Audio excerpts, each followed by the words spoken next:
조갑제 TV 시청자 여러분 안녕하십니까? 북한 핵 문제가 이제는 새로운 국면을 맞으면서 한반도를 중심으로 해가지고 지금 일종의 신냉전 구도가 형성이 되고 있습니다. 한국, 미국, 일본을 한편으로 하고 북한, 중국, 러시아를 한편으로 하는 이런 냉전 구도가 본격화되고 있습니다. 한국, 미국, 일본은 자유민주주의와 시장경제를 공유하는 일종의 가치 동맹입니다. 같은 정치적 이념을 가지고 있습니다. 북한, 러시아, 중국은 과거에 동맹국이었죠. 공산 동맹국이었습니다. 다만 러시아가 공산주의 이념을 버렸습니다만은 제국주의적인 침략주의적인 성격의 나라라는 것은 최근에 있었던 크리미아 병합이라든지 우크라이나에서의 사태를 보면 확실하게 알 수가 있습니다. 한쪽은 가치동맹으로서의 자유민주, 다른 쪽은 공산주의와 독재적 침략적 근성을 가진 완전히 가치관이 다른 두 블록이 형성이 되어서 한반도에서 지금 격돌하고 있습니다. 지난 주말에 있었던 문재인 트럼프 회담 직후에 나온 한미 공동성명서에 보면은 한국과 미국은 아시아 태평양 지역에서 룰 베이스드 오더, 법치에 기반한 질서를 유지하기로 합의했다. 이 내용은 중국을 겨냥한 겁니다. 중국이 남중국해 등등에서 국제법을 위반하는 행위를 견제하기 위해서 한국과 미국이 손을 잡는다 하는 그런 뜻이 내포되어 있었습니다. 동시에 한미일 삼각 협력 관계가 중요하다. 특히 북한의 핵 위협에 대응하기 위해서 한미일 동맹 관계를 강화해야 된다 하는 조항도 들어 있었습니다.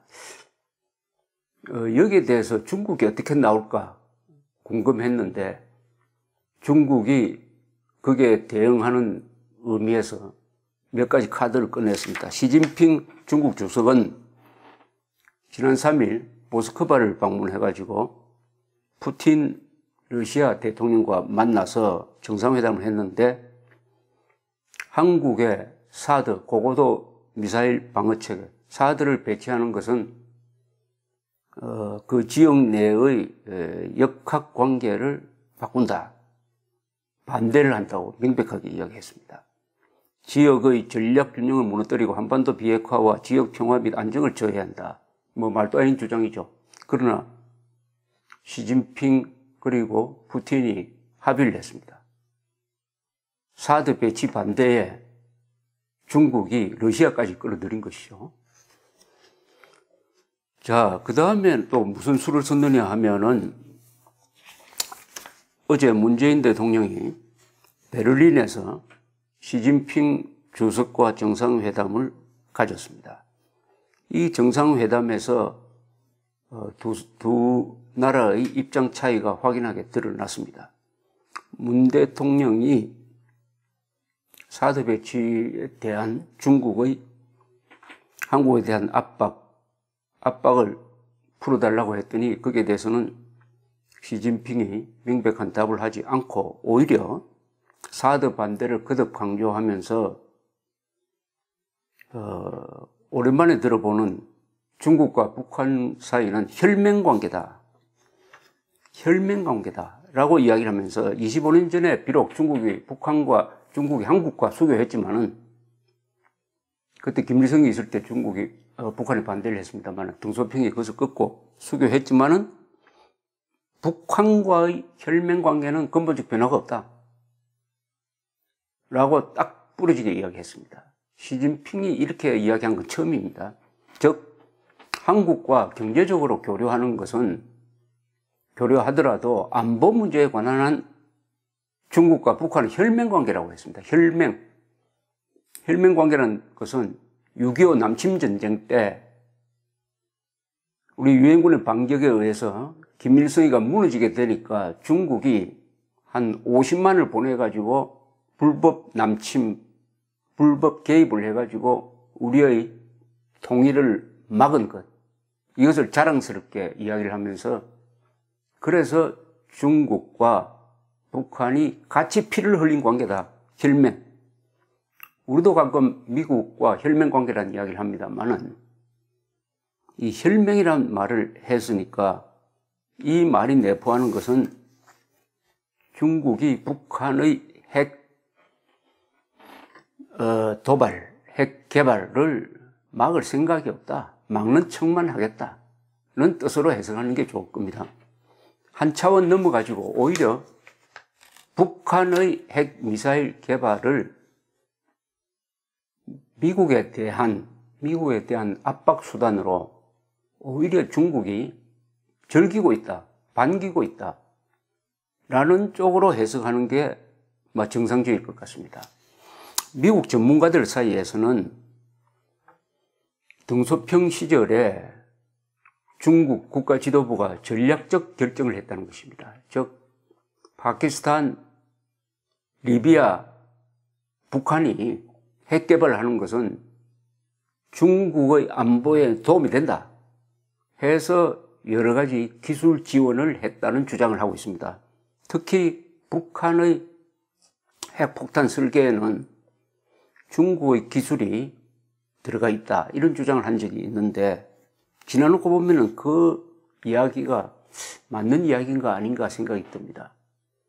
그렇다면 미국이 중국을 향해서 북한의 핵포기 압력을 넣어달라고 하는 것은 이것은 번지수를 잘못 잡은 것이 아니냐 이렇게 생각이 듭니다. 이제 드디어 중국이 본색을 드러냄으로써 사드 문제와 북한의 핵 문제를 두고 한국, 미국, 일본이 한편, 중국, 북한, 러시아가 한편, 한반도를 휴전선을 두고 완전히 대치하고 있는 관계가 이제는 확실해졌습니다. 이럴 때 한국은 살 길을 찾아야 되죠. 냉전시대 때 한국이 발전한 것은 미소 대치 국면에서 한국이 확실하게 미국 편에 선 덕분입니다. 확실하게 섰습니다. 이승만 이후에 6.25가 중요한 계기가 되었습니다만 우리는 중립을 취하지 않았습니다. 냉전시대 때 확실하게 서방 세계에 선 나라였으므로 우리가 발전을 했습니다. 그때 중간에서 어중간한 제스처를 쓴 나라가 많습니다. 미국 편도 아니고 소련 편도 아니다. 그런 나라가 잘된 나라가 별로 없어요. 확실하게 미국 편에 선 나라가 잘 됐습니다. 인도네시아 같은 나라가 중간에서 노는 나라죠. 그러나 우리는 이승만, 박정희 역대 외교 정책의 근본은 확실하게 자유진영 편에 선다. 그것은 자유진영이 가지고 있는 가치, 시장경제, 자유무역, 인권, 민주주의, 평등, 경제발전, 과학기술, 복지 여기에 찬동한 뜻이었죠.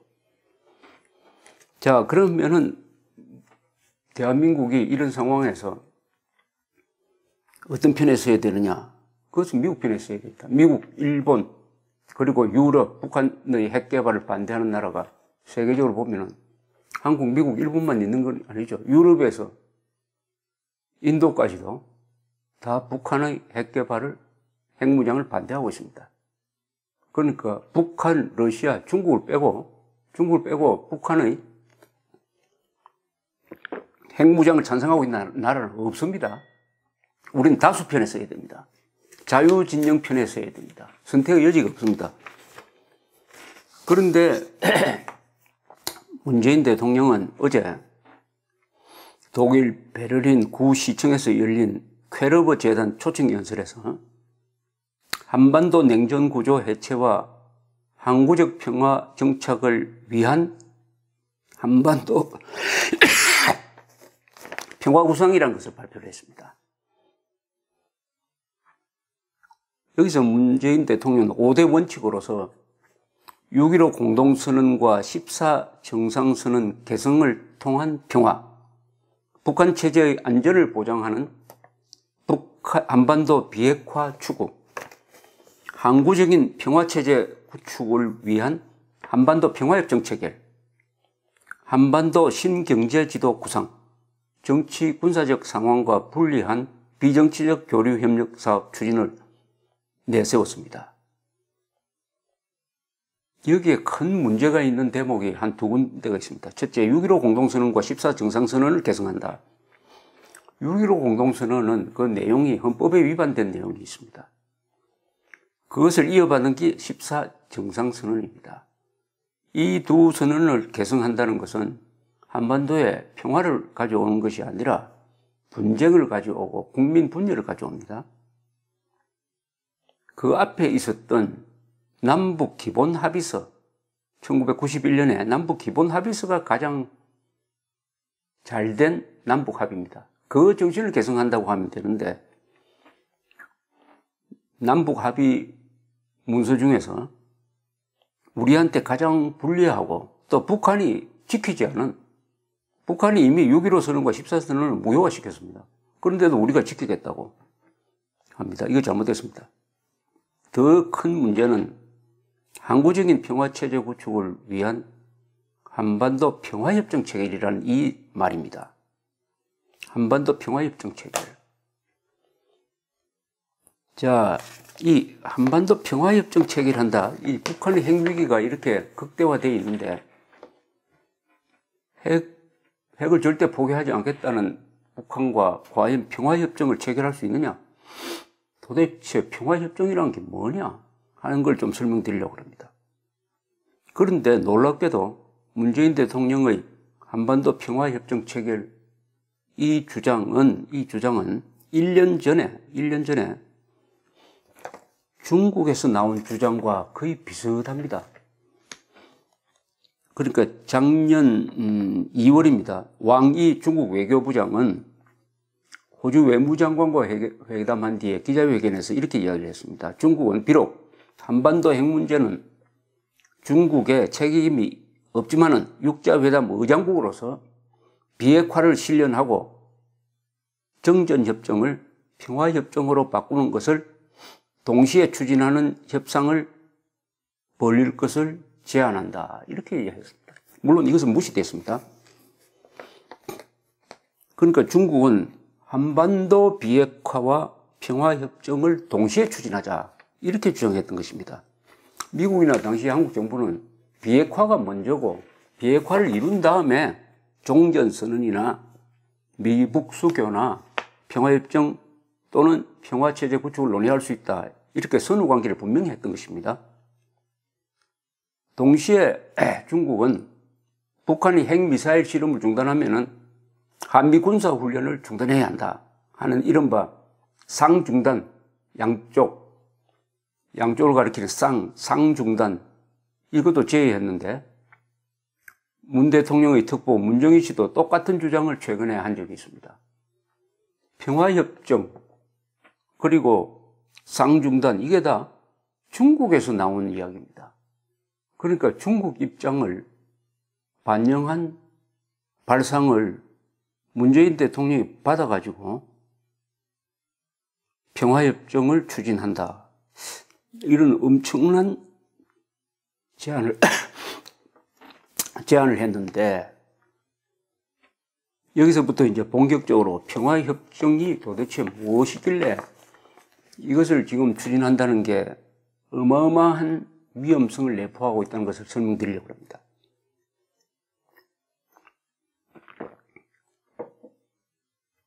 우선 지금 시점에서 대륙간 탄도 미사일 발사 성공했다고 북한이 주장하고 미국도 그것이 맞다고 이야기하는, 그리하여 드디어 북한의 핵 문제가 미국의 안보에도 직접 영향을 주는 큰 문제로 올라간 이런 시점에서 평화협정을 들고 나오면은 김정은의 대륙 ICBM 발사에 대한 응답이 되는데 이 응답은 굽히고 들어가는 거죠. 굽히고 들어가는 거죠. 대북 제재를 강화해야 되겠다. 이 목소리 하나만 해야 되는데 그것과 비핵화와 같이 평화협정을 추구한다라는 이야기가 한국 정부 쪽에서 나오면은 김정은은 이렇게 생각할 겁니다. 잘 됐다. 우리가 주장해온 평화협정을 문재인 대통령이 받았으니까 이제는 이걸 잘 요리해가지고 미국과 한국을 이간질시킬 수 있겠구나.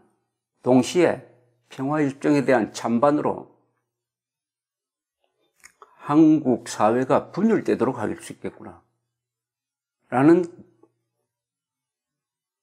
전략적 계산을 해가지고 대남 공작에 써먹을 가능성이 많습니다. 북한은 평화협정을 하자는 이야기는 북한에서 먼저 나왔습니다. 평화협정 주장이 한국 정부 쪽에서 나온 적이 한 번도 없어요. 이 말 자체가 북한발인 것입니다. 북한의 평화협정 전략은 뭐냐면 미국과 단판 짓겠다는 겁니다. 미국과 단판 짓겠다. 한국이 끼어들더라도 그것은 둘러리 역할만 하라. 어디까지나 미국과 평화협정을 맺겠다는 것입니다. 그럼 문재인 대통령이 말하는 평화협정은 북한이 말하는 평화협정과 어떻게 다른지 그 내용 설명이 있어야 됩니다. 또 이미 김정은은 여러 차례 핵폭행 절대 없다라고 선언을 했습니다. 북한 헌법에 핵무장을 못을 박았습니다. 그런데도 문재인 대통령은 평화협정을 말을 합니다. 이건 뭘 뜻하느냐? 북한의 핵무장은 그냥 인정하고 평화협정의 추진에 주력하자는 뜻으로 오해될 가능성이 있다는 거죠. 오해될 가능성이. 불행하게도 2007년 10월 김정일을 만난 노무현 대통령은 김정일 앞에서 나는 국제 무대에서 북한 핵 문제가 거론될 때마다 북한 입장에 서서 미국과 싸웠다 이런 이야기를 했습니다. 그럼 문재인 대통령도 이 노무현 대통령의 노선을 이어받아가지고 핵 문제에 있어서 북한 편에 서서 미국과 싸울 생각입니까? 평화협정도 북한에 유리하니까 미국한테는 불리하니까 이 평화협정을 계속 추진하겠다는 뜻입니까? 그러지 않다면은 평화협정이 무슨 뜻인지, 어떻게 하겠다는 것인지, 전제 조건은 뭔지, 이것을 확실히 하지 않으면은 이게 국론 분열의 씨앗이 된다. 이런 뜻입니다. 북한이 말한 평화협정은 딱 목표가 하나 있습니다. 그것은 주한미군 철수와 한미동맹 해체입니다. 남북 간의 평화협정, 미북 간이죠, 참. 미북 간의 평화협정을 맺는 마당에 왜 미군이 여기 주둔해야 되느냐? 북한에는 외국 군대 없지 않느냐? 이렇게 해가지고 한미동맹 해체하고 미군을 내보낸다는 그 목적에 집중하기 위해서 평화협정 공세를 펴고 있는 것입니다. 그러면은 문재인 대통령은 이 평화협정 안에는 주한미군 철수 한미동맹 해체라는 독이 들어있는데 이것도 삼킬 것이냐? 이런 것은 한미 간의 문제지 북한이 끼어들어서 이렇게 저렇게 할 것이 아니니까 그것은 논외로 하겠다고 하든지 이것도 명백하게 밝혀야 될 것입니다. 그 다음에 근본적인 문제는 평화협정이 맺어지려면은 그 전제로 한반도에 평화가 와야 됩니다. 평화협정을 맺었기 때문에 평화가 오는 것이 아니라 평화가 먼저 와야 평화협정을 맺을 수 있는 것입니다. 세계 어느 나라에서도 전쟁 중인데 평화협정 맺어가지고 그 전쟁이 끝난 나라는 없습니다.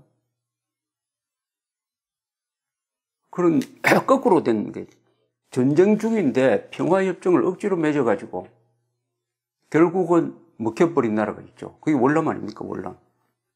전쟁이 한참 월맹과 미군과 월남이 서로 전쟁을 하고 있는데 파리에서 협상을 해가지고 1973년 초에 평화협정을 맺었습니다. 그럼 평화협정을 맺고 나서 월남에 평화가 왔습니까? 더 격화가 됐습니다. 왜 그러냐? 그 합의가 평화를 깨기 위한 합의였기 때문입니다. 즉, 그 내용 속에 주월 미군 철수가 들어있었습니다. 미군은 월남에서 철수한다. 그렇게 해놓고 월남에 들어와 있었던 월맹군대, 공산 월맹 군대의 철수는 규정하지 않았습니다. 이렇게 되면은 어떻게? 주월 미군은 빠지는데 월남 안에 들어와 있었던 그때 수십만이나 되는 월맹 정규군은 그냥 그대로 있어도 좋다. 이렇게 되면은 그 평화협정은 반드시 공산화로 가는 중간 단계지 이게 평화로 가는 길이 아니다 하는 것은 명백했습니다. 박정희 대통령이 이미 그 사실을 정확하게 알고 월남 대통령 TU한테 이것을 받아들이면은 1, 2년 안으로 적화된다고 경고를 보냈습니다. 그러나 미국의 압력에 굴복한 TU가 그 파리 평화협정을 받아들이고 나서 2년 뒤에 결국 주월 미군이 빠진 다음에 월맹이 총공세를 펴가지고 월남을 접수하고 흡수하고 공산통일에 성공한 겁니다. 이게 평화가 오기 전에 평화협정을 맺었다가 공산화 통일에 이용당한 경우죠. 그러면 한국은 이게 평화협정을 맺어야 될 나라냐 하는 데 대해서는 반대하는 사람들이 많습니다. 우리나라는 평화협정 맺을 필요가 없다. 한국에서 전쟁 상태가 왜 일어났느냐? 그것은 김일성이가 스탈린 모택동의 후원하에 남침을 해서 전쟁이 일어난 겁니다. 이 전쟁을 끝내려면은 첫째, 남침한 북한의 책임을 물어야 됩니다. 전범이죠. 전범 집단의 책임을 물어야 됩니다. 그리고 보상을 해야 됩니다. 전쟁 배상을 해야 됩니다. 배상. 책임자가 살아있다면 처벌해야죠. 처벌. 그 다음에 그 전쟁 상태를 종결시키는 몇 가지 조치가 있어야 됩니다. 가장 중요한 게 국군포로 6만 명, 응유해온 국군포로 6만 명을 돌려줘야 됩니다. 생존자를. 이것이 있어야 종전이 되는 것입니다. 종전이 된 다음에 평화협정을 맺든지 안 맺든지 합니다. 지금 평화협정 체결하기로 하자는 문재인 대통령의 주장의 전제 조건으로서 이것이 들어있는지 없는지 불분명합니다. 현재로는 없는 것 같습니다. 그러면 전쟁 상태를 끝내지도 않았는데 어떻게 평화협정을 맺습니까? 지금 전쟁 중인데 평화협정이라고 해가지고 종이 쪼가리에 글 쓴다고 그게 평화가 오는 것입니까? 이렇게 이야기하면은 또 이게 잘난 체 하는 사람들이 있습니다. 휴전협정에 서명한 당사자는 유엔군 사령관, 클라크 대장, 북한군 사령관, 김일성, 중공군 사령관, 팽덕회. 그러니까 한국은 서명을 하지 않았다. 그러니까 한국은 휴전협정 당사자가 아니므로 평화협정 당사자가 아니다. 그러니까 평화협정은 북한과 미국 사이에 맺어야 된다. 이런 반역적 이야기. 어떻게 하면 머리를 굴려가지고 북한에 유리한 논리를 개발하느냐에 급급한 소위 배운 무식자들이 한국에 많습니다. 이 말이 안 됩니다. 유엔군 사령관, 북한군 사령관, 중공군 사령관이 서명을 했습니다. 여기 미군 사령관은 말 없어요. 그때 유엔군 사령관은 누구냐?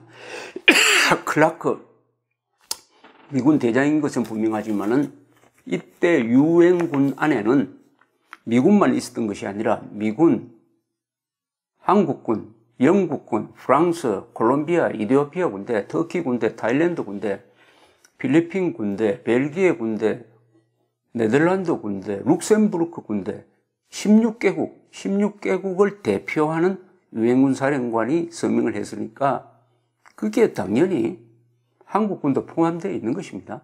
그러니까 한국군은 휴전협정의 당사자입니다. 동시에 평화협정을 한다면 당연히 당사자죠.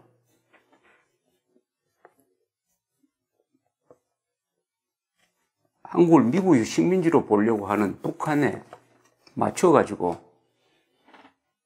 한국은 휴전협정 당사자가 아니라고 엉터리 이야기를 하는 자들이 한국에 너무 많습니다. 너무 많습니다. 여기에 속지 않아야 되겠습니다.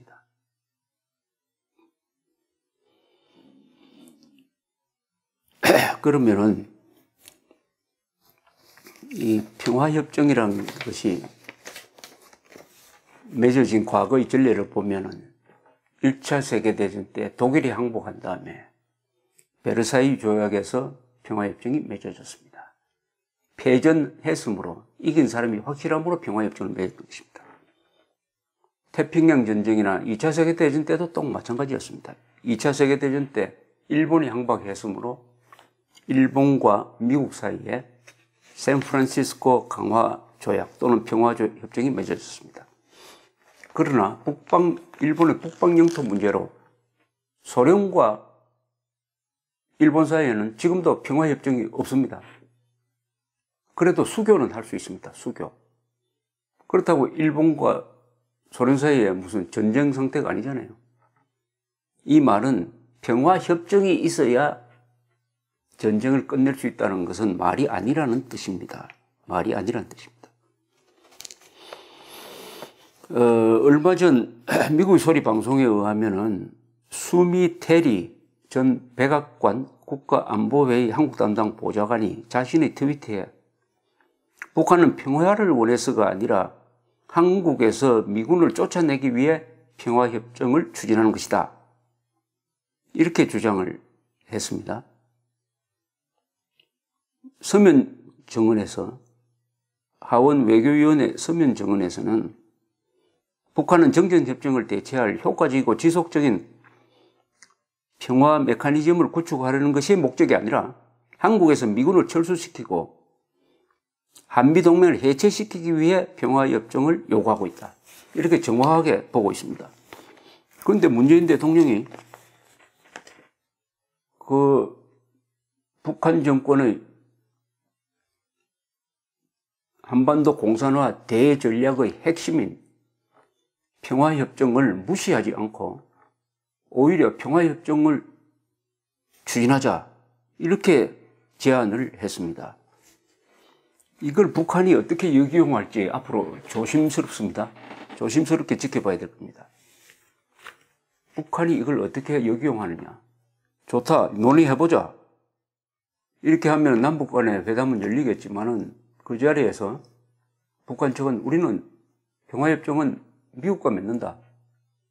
한국이 그냥 옵저버로서 들어와서 구경만 하려면 들어오라. 뭐 이렇게 나올지도 모릅니다. 아니면은 뭐 합의가 될 것 같이 끌어가지고 이 남북 회담을 연장시키고 그렇게 함으로써 신기루를 하나 만들어가지고 남북 간에 지금 평화협정 논의하고 있으니까 국제사회가 우리를 제재할 이유가 없다. 이렇게 또 나올 수도 있겠죠. 그러나 저는 이 평화협정 제의를 했으니까 이게 한미일 동맹을 약화시키고 중국의 북한의 러시아에 유리한 상황을 만드는 것. 그래 함으로써 신냉전 시대에 있어서 확실하게 미국 자유진영 편에 서야 될 한국이 중국 편에 선다든지 아니면은 중간에서 어정쩡한 자세를 취함으로써 결정적 순간에 우리가 외교적 실패를 가져오는 것이 아니냐. 이렇게 되면은 문재인 대통령의 이 평화협정 추진은 한반도에 평화를 가져오는 것이 아니라 재앙을 가져올 것이다. 재앙을 가져올 것이다. 지금 한국인이 당면하고 있는 위기는 두 가지 위기입니다. 하나는 핵미사일 실전 배치 상황으로 간 북한의 위협입니다. 그 핵미사일 실전 배치, 그 핵미사일의 사정권 안에 2천만 명이 사는 수도권이 들어가 있다. 장사정포의 수도권에 사정거리 안에 들어가 있다. 그러니까 이중의 사정권 안에 들어가 있다는 사실 하나. 두 번째는 한국 정부와 국민이 분열되지 않고 단결해야 될 시점에서 분열되고 있다. 사드 배치를 신속하게 하면 분열이 안 될 텐데 대통령이 나서서 사드 배치에 사실상 발목을 잡는, 약 60%는 사드 배치하자고 하고 약 30%가 반대하는데 소수 의견을 존중해가지고 지금 사드 배치를 사실상 미루고 있다. 국론 분열이다. 핵전 무장 해제, 우리는 사드가 없고 방어망이 없습니다. 핵 앞에서 무장 해제된 것으로 끝나지 않고 그 상태에서 분열하고 있다. 국론이 분열되고 있다. 이 분열의 책임은 정부에 있다. 정부가 국론을 분열시키는데 앞장서고 있다. 이것은 가공할 사태입니다. 이 두 개가 결합되면 국론 분열과 북한의 핵미사일, 그리고 남한에 있는 종북 세력, 그것을 뒷받침하는 중국, 러시아, 이게 한 덩어리로 결합되면은 과연 한국 사람들이 오늘의 번영을 가져온 한미동맹을 지킬 수 있느냐? 자유민주주의 체제 지킬 수 있느냐? 법치주의 지킬 수 있느냐? 더구나 중국, 북한에 유리한 평화협정을 추구하겠다는 문재인 대통령의 이 말이 실천되는 단계에서 한국의 분열을 더 가소화시키고 한미 간의 단합을 약화시킴으로써 북한의 핵미사일에 대한민국 국민과 정부가 인질로 잡히거나 굴종해가지고 핀란드와 러시아 옆에 있는 핀란드가 러시아 눈치를 보듯이 그렇게 되지 않느냐 하는 걱정을 하게 만듭니다. 우리가 19세기 말에 국제정세가 변화할 때 대원군 고종 이런 사람들이 지도력을 제대로 발휘하지 못하고 외교 노선을 제대로 정립하지 못한 데다가 국내적으로는 개화판이 수구판이 서로 분열해가지고 서로 죽이고 살리고 하다가 결국 일본 식민지가 되었습니다. 급변하는 세계 정세 속에서 국내 정세가 분열하도록 만드는 그 역할을 문재인 대통령이 해서는 안 될 것입니다. 그래서 평화협정 추진이라는 이 약속은 이 제의는 없었던 것으로 하는 게 가장 좋지 않나 이렇게 생각합니다. 감사합니다.